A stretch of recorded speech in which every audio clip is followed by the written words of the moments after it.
I news. Satana शहरातून जाणाऱ्या राष्ट्रीय महामार्गाच्या काँक्रिटीकरणाचे काम तात्काळ सुरू करून मार्च अखेरपर्यंत ते पूर्ण करण्याचे लेखी आश्वासन राष्ट्रीय महामार्ग उपविभागाच्या उपविभागीय अभियंत्यांकडून देण्यात आल्यानंतर छेडलेले आमरण उपोषण मागे घेण्यात आले। याबाबत सोमवारी झालेल्या बैठकीत दिलेल्या आश्वासनानुसार मध्यरात्रीनंतर काम सुरू झाले असले तरी याबाबत लेखी हमी मिळाल्याशिवाय आंदोलन मागे न घेण्याचा इशारा दिल्यानंतर पदाधिकाऱ्यांनी सकाळी बस स्थानकासमोर आंदोलन छेडले होते। तहसीलदार व उपअभियंत्यांनी आंदोलनस्थळी भेट देऊन लेखी आश्वासन दिल्यानंतर आंदोलन मागे घेण्यात आले।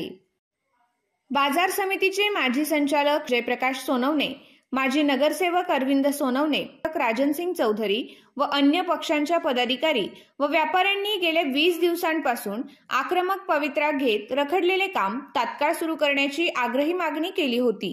याबाबत तहसीलदारांच्या दालनात बैठकाही झाल्यात। त्यानंतर सोमवारी तहसीलदारांनी राष्ट्रीय महामार्ग उपविभागाच्या अधिकाऱ्यांसमवेत आंदोलनकर्त्यांची संयुक्त बैठकही घेतली होती। या बैठकीत ठरल्यानुसार मध्यरात्रीपासून शहरांतर्गत कामास सुरुवात झाली तरीही आंदोलनावर ठाम असलेल्या आंदोलनकर्त्यांनी बस स्थानकासमोर मंडप टाकून उपोषण सुरू केले। तहसीलदार कैलास तावडे व उपअभियंता पाटील मराठे आदींनी आंदोलनकर्त्यांची भेट घेत लेखी हमी दिली। त्यानुसार उपरोक्त काम टप्प्याटप्प्यात पूर्ण करण्यात येणार असून त्याबाबत लेखी आश्वासन देण्यात आले।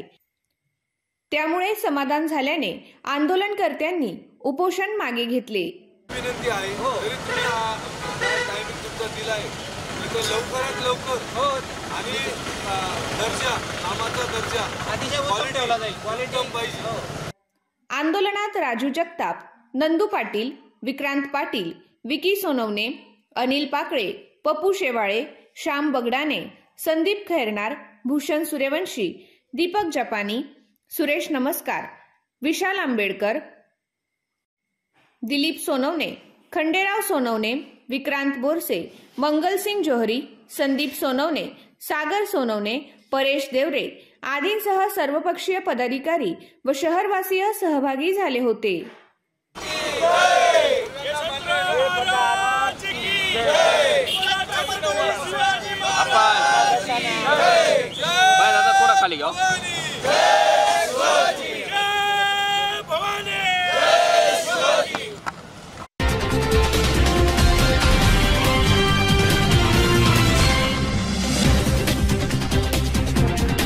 आय